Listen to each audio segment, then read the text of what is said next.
Y para hablar de él, cuento con la presencia de nuestra muy querida y admirada periodista cultural Pilar Jiménez Trejo. Pilar, muchísimas gracias. Qué bueno que nos encontramos. Qué gusto, Pati, estar nos contigo. encontramos por aquí y que en un libro nos has compartido uno de los tesoros. La verdad es que me gusta mucho el libro porque nos habla del Sabines humano. Sabines poeta, queremos muchas personas a Jaime Sabines como poeta, pero tú logras darnos un acercamiento distinto, un acercamiento desde acá, desde el corazón. Cuéntanos, por favor, ¿cómo puedes llegar desde ese ángulo a un personaje como Jaime Sabines? Bueno, primero muchas gracias, Pati, por invitarme a tu programa. Aquí. Nos conocemos hace mucho.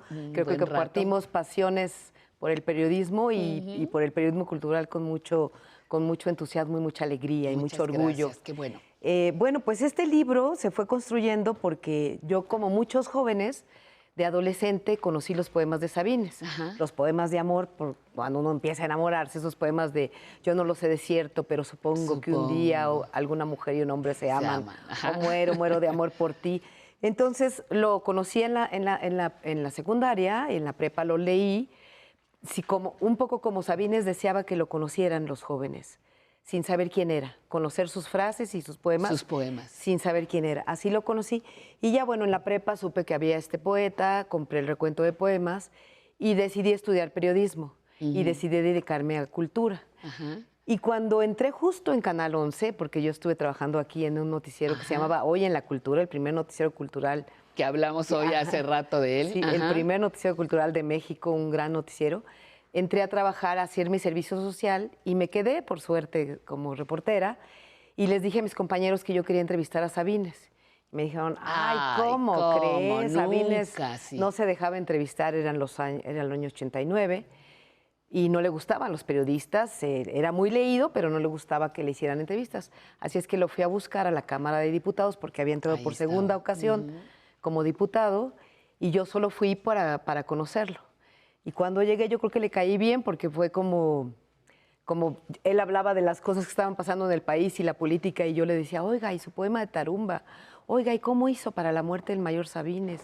Oiga, y Los Amorosos. Y me dijo, esta niñita conoce mi poesía. Dijo, ¿y tú qué haces? ¿Por qué me preguntas esas cosas y no sobre lo que está pasando políticamente? Le dije, no, es que yo solo quería conocerlo a usted, solo vine para presentarme porque yo quiero entrevistarlo. Me dijo una grosería porque era muy mal hablado. Me dijo, así que solamente burlaste de la seguridad para entrar aquí.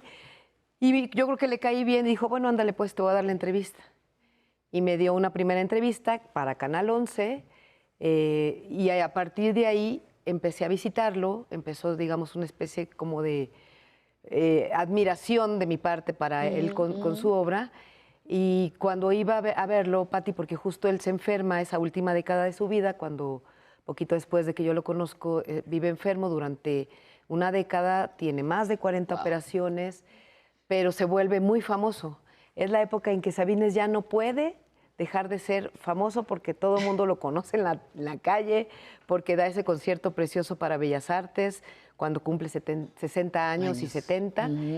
Y entonces, pues así es como lo conozco, pero a mí me gustó, sobre todo, sabemos que en el tema literario siempre hay críticas y grupos literarios que decían que Sabines era un poeta casi espontáneo y casi cotidiano, que sí lo era, pero era un poeta con mucho conocimiento. Entonces yo quería como conocer al poeta, al hombre que escribía eso, pero también al intelectual, al escritor, al hombre de lecturas, al hombre de música, o sea, cómo vivía, al hombre de familia. Para él su familia era muy importante, no solamente por ser un poeta mexicano y chapaneco, sino por la tradición del padre, por la tradición libanesa. Exacto. El padre nació en Líbano, vino de Líbano, y en Líbano la familia es una cosa muy importante, ¿no? Una unión muy, muy fuerte. Entonces, cuando lo empecé a visitar, que estaba enfermo, me encantaba porque era casi como... Tenía la virtud de hablar como escribía y era como estar escuchando cuestiones y consignas un poco como filosóficas sobre la condición humana, sobre la soledad, sobre el dolor, sobre el amor. Y así empecé a decirle, oye, déjeme grabarlo. Me dijo, ay, no, ya eres muy abusiva, ya te dejo que me vengas a ver y tú también quieres grabarme. Y así pues empecé a entrevistarlo de vez en cuando y Después, cuando ya daba esos conciertos y cuando ya se iba también al extranjero, pues yo trataba como periodista, pues de investigar a dónde iba. Él me decía, no, voy a ir a tal lado, y entonces para que me invitaran también como periodista, aprovechar, cubrir la nota y seguir al poeta. Y así fue durante los últimos 5 años que ya empecé y lo convencí de hacer el libro. Pues un libro que se tardó mucho. Fue un libro porque después yo fui a vivir al extranjero un tiempo y tardé. Primero tuvo esta primera edición que la hizo muy bonita con el gobierno de Chiapas, que es una edición de lujo muy linda, editada por Educal. Ahí está. Y con tiene los manuscritos de Sabines, las fotografías, la familia me prestó varios materiales. Sí. Y después ya de esta edición que se hizo, y pues bueno, fue una edición que circuló en las librerías Educal, ya Tusquets me buscó para hacer esta, que también tiene algunos manuscritos y algunos poemas. Sí, pero yo sobre todo quería, Pati, yo me di cuenta, eso que me preguntabas, ¿por qué ahí está el hombre?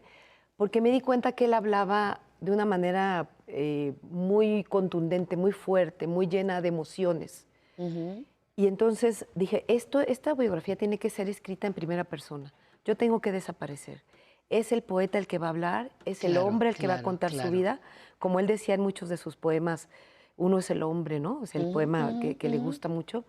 Y tenía que ser él fluido hablando. Entonces, la biografía, bueno, creo que he tenido suerte y la gente siempre dice que es como sentarse con Sabines a tomar un café y escucharlo conversar, o como tomarse un tequila o una cerveza y estar hablando con él. Pero fíjate que hay algo muy interesante que logras muy, muy bien. Es cuando él habla de la enfermedad, de cuando dejó de fumar, estoy recordando así capítulos frases, y entonces dejé de fumar y empezaba, ¿no? Y entonces me operaron y yo estuve inconsciente no sé cuánto tiempo. Es muy personal, lograste un acercamiento realmente personal a don Jaime. No lo sé si tú lo sientes de esa manera, pero yo me siento como a tomar un café con él. Sí, bueno, fue primero pues una gran admiración al creador, ¿no? Al poeta. Y después cuando lo conozco también al hombre, porque era un hombre, decía Saramago que hay escritores que prefieres no conocerlos personalmente porque te decepcionan. El caso de Sabines era distinto porque Sabines no era una persona, no era un intelectual que fuera por la vida con la pose de intelectual. Era un hombre, y en su casa cuando yo lo visitaba, de pronto llegaban jóvenes que tocaban la puerta porque se enteraban que el poeta vivía ahí y los dejaba pasar para darles consejos de poesía, o llegaba gente que lo quería conocer porque lo admiraba mucho. De pronto llegaban periodistas que les gustaba jugar ajedrez para jugar ajedrez con él. O sea, era como una... En esos 10 años en los que de pronto estaba más enfermo y menos enfermo, porque en esos 10 años viaja a Francia, a España, va a Canadá, viaja a Colombia, o sea, le hacen ya muchos homenajes y bueno, a veces va en silla de ruedas, a veces va con muletas, pero él decía, y es muy bonito para este programa, porque él decía que la vida se renueva todos los días, que mientras uno esté vivo, la vida renace todos los días. Y él decía, ¿tú por qué crees que yo me dejo operar 40 veces? Porque quiero vivir, porque quiero seguir viviendo, porque la vida es hermosa. Y luego decía que su poesía, pues aparentemente es una poesía muy desgarradora, de mucho sufrimiento. Y decía, no, es que mi poesía habla del dolor cotidiano, porque en un día uno puede estarse desgarrando y sufrir en un momento, pero de pronto la vida empieza de nuevo. Pero me encanta, hay una página donde él habla, hay una parte, no me acuerdo en qué parte, pues, que habla del dolor, del sufrimiento emocional, que dice que te hace crecer, pero que el otro, el dolor físico, ese no le gustaba. Decía, no, ese está horrible, no me favorece el nada. Oye, y dime, ¿qué pensaba de la vejez? Sí, esa parte donde decía que el dolor físico es humillante y te hace aullar como un animal. En cambio, el dolor emocional, el de que cuando pierdes a un padre o a un hijo, o cuando te divorcias, piensas ese dolor te hace crecer, ¿no? Y entonces es muy bonito porque cuando él cumple 60 años, que en este país se considera a partir de los 60 años que la gente entra a la vida adulta, dice que le hacen un homenaje muy bello en Bellas Artes con la UNAM y el IMBA. Y lee este fragmento, dice, el 25 de marzo de este año, o sea, 1986, entré a la vejez oficialmente. Un día antes me sentía bien, lleno de vida, gozoso, prometedor, incauto. Después acepté este homenaje. Me gusta la palabra viejo, pero odio la palabra senecto y más aún la sexagenario. Estas son piezas irreversibles, pedantes y ominosas. Con la palabra viejo se puede jugar mi vieja, mi viejo, viejos los cerros, y es afectuosa, suave, indecisa. Pero con las otras es como si te pusieran un corsé definitivo, como si lo hablaran a uno. Estoy agradecido desde luego, pero tengo miedo. Me doy cuenta que socialmente es sano hacer homenajes a los vivos tanto como a los muertos, pero personalmente no puedo evitar sentirme como una lápida y una inscripción. Mi pregunta de todas estas noches ha sido, ¿acaso sobreviviré a este homenaje? ¿Podré seguir escribiendo? Pues yo creo que sobrevive por muchas razones, por su talento, por su poesía, pero también porque tú le dedicaste muchos años y nos lo presentas en un libro, Sabines. Apuntes biográficos. Editado por Tusquets, se puede encontrar en plataformas. Pilar Jiménez Trejo, te lo agradezco muchísimo. Gracias por estar aquí.